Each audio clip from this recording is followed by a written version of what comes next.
তার প্রেক্ষিতে আমরা এই দায়রা আদালতের রায়ের পরে মহামান্য হাইকোর্ট ডিভিশনে আমরা রিভিশনাল অ্যাপ্লিকেশন ফাইল করেছিলাম। জনাব হাবিবুল ইসলাম হাবিবের ছাড়াও অন্যান্য আসামিদের পক্ষেও রিভিশনাল অ্যাপ্লিকেশন হয়েছে, কিন্তু আমরা জনাব হাবিবুল ইসলাম হাবিবের যে রিভিশনাল অ্যাপ্লিকেশনটি, এটা সেপারেট অ্যাপ্লিকেশন ছিল। সেই অ্যাপ্লিকেশনটা বিগত বেশ কিছুদিন যাবৎ শুনানি হয়। আজকে মাননীয় আদালত সেটির উপরে রায় প্রদান করেন। মাননীয় বিচারপতি জনাব মোহাম্মদ আলী এবং মাননীয় বিচারপতি জনাব তাহসিন আলী দ্বৈত বেঞ্চে আজকে এই মামলায় রায় ঘোষণার মধ্যে দিয়ে জনাব হাবিবুল ইসলাম হাবিবকে এই মিথ্যা অভিযোগ থেকে অব্যাহতি দিয়েছেন, আমাদের রিভিশনটি রুল অ্যাবসলিউট করেছেন এবং নিম্ন আদালত এবং দায়রা আদালতের যে রায় দুটি তার বাতিল ঘোষণা করেছেন এবং আজ থেকে তার আর ওই মামলায় আর তিনি অভিযুক্ত নন।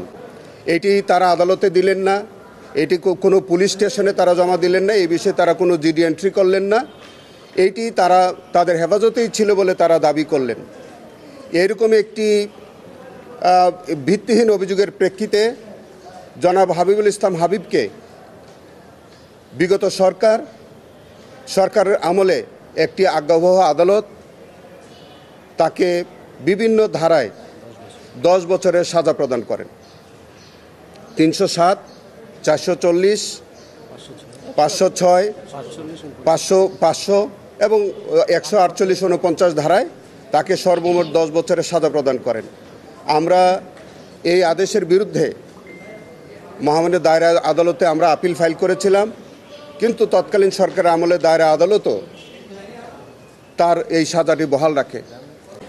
ওই ক্ষেতের আইল থেকে 2টি গুলির খোসা উদ্ধার দেখালেন। এই 2002 সাল থেকে 14 সাল পর্যন্ত 12 বছর একটি মুজিব কোর্ট, ছিঁড়া মুজিব কোর্ট আলামত হিসেবে দেখালেন এবং বলা হলো যে এই যে আওয়ামী লীগ দুইবার করে ক্ষমতায় আসলো, তারা মামলা করলেন না, অথচ এই গুলির খোসা এবং এই ছেঁড়া মুজিব কোর্ট এগুলো নাকি তার বাদীর হেফাজতেই ছিল।